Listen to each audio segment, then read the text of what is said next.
Good morning po sa lahat ng nag-request, no. Napakahalaga po ngayon ang ating pag-usapan patungkol po sa Facebook, mga idol. Maghanda na lang tayo lagi, mga idol. Baka bukas, baka mamaya wala nang Facebook. Wala na tayong magkikita pa dito sa Facebook, mga idol, kasi talagang ito po ngayon ang punteriya po ng iba na ibaba nila ang Facebook dito sa Pilipinas. Matay, mga idol, nakakabahala. Marami po ang nag-alala, no. Gusto po daw nilang malaman sa ating kaibigan. Kaya abangan po nyo, mga idol, at tawagin natin si kaibigan. Baka po nandito sila ngayon sa paligid natin.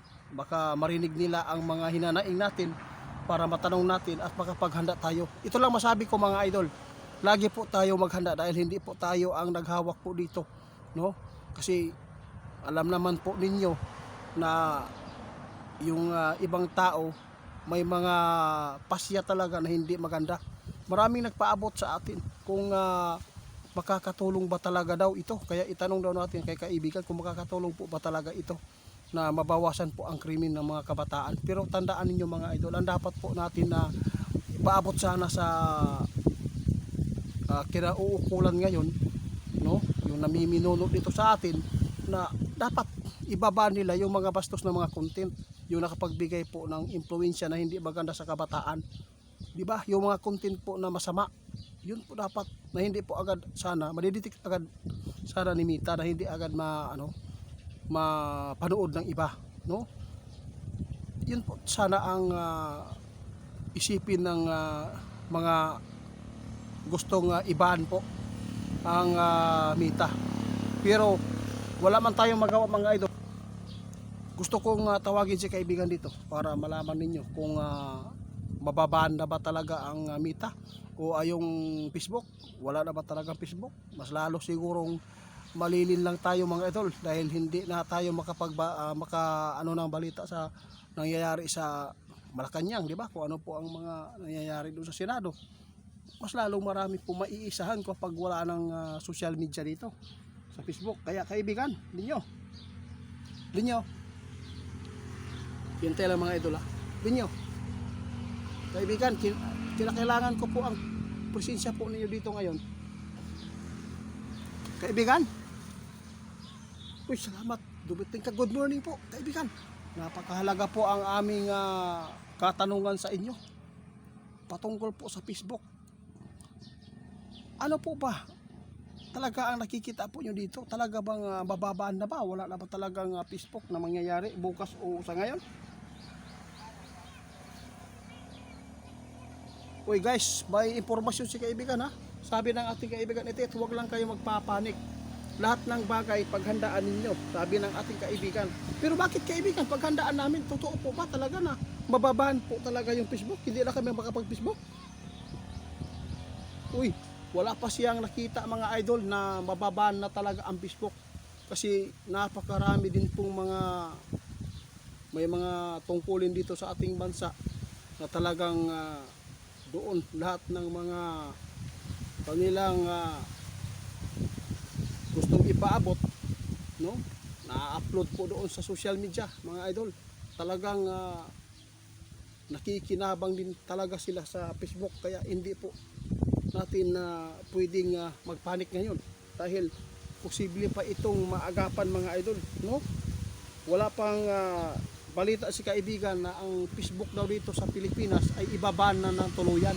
Kaya nagpapasalamat tayo, mga idol, kung totoo po ito, kaibigan. Tama. Ang sa ating gawin ngayon, maghanda lang tayo lagi, mga idol, no.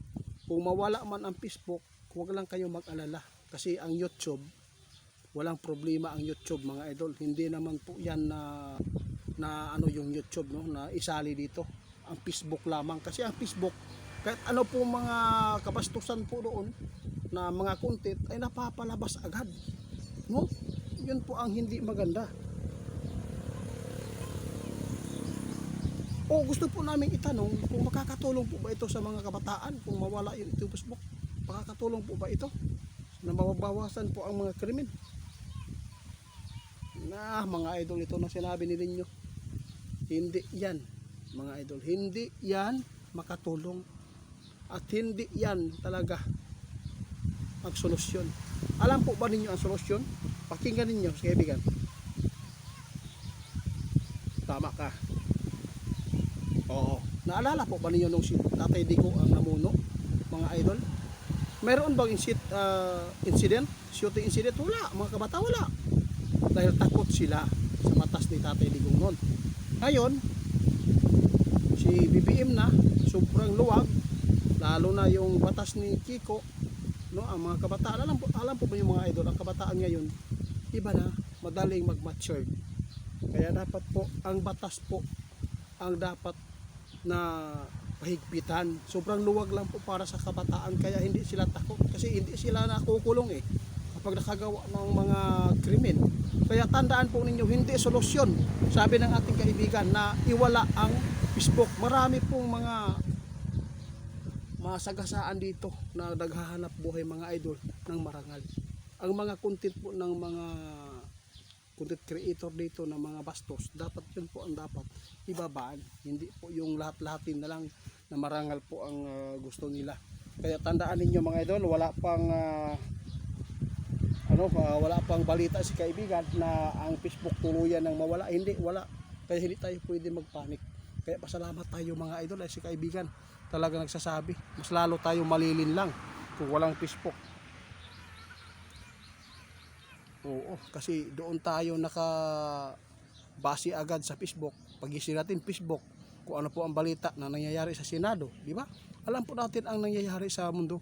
Kaya dapat po sana pagtuunan po ng mga gobyerno diyan na namiminuno dito sa atin na kailangan po hindi ang Facebook ang solusyon. Yung mga bastos lang ipang tanggalin, no? Na mga content, yung makuhaan ng impluwensya ng mga kabataan na hindi maganda, yung masama ng mga content diyan. Mga idol, talagang ito ang nakita ng ating kaibigan. Sobrang luwag po ang batas na ibinibigay. Nung si Tatay Digong, wala po talaga, kulang po. Kung mayroon man po mga nangyayaring mga krimen, yung mga tao na lumalaban. Kaya tinukhang na hindi po nag-surrender at hindi po nagbago. Tingnan po nyo ngayon, mga idol, grabe po. Sabihin nila, safe na raw ang Pilipinas. Ano po ba ang safe? Wala, puro na lang balita ngayon, patayan. Yung Bukidnon, grabe naman yung Bukidnon na lugar. Nakakahiya naman po yung mga taong nakatira dyan na mga walang awang kumitil ng buhay. Grabe, mga idol. Yung Bukidnon, parang nilabuan pa nila ang Cotabato dito. No? Grabe ang krimen, mas grabe ang krimen po doon sa Bukidnon kumpara dito sa Cotabato. Grabe,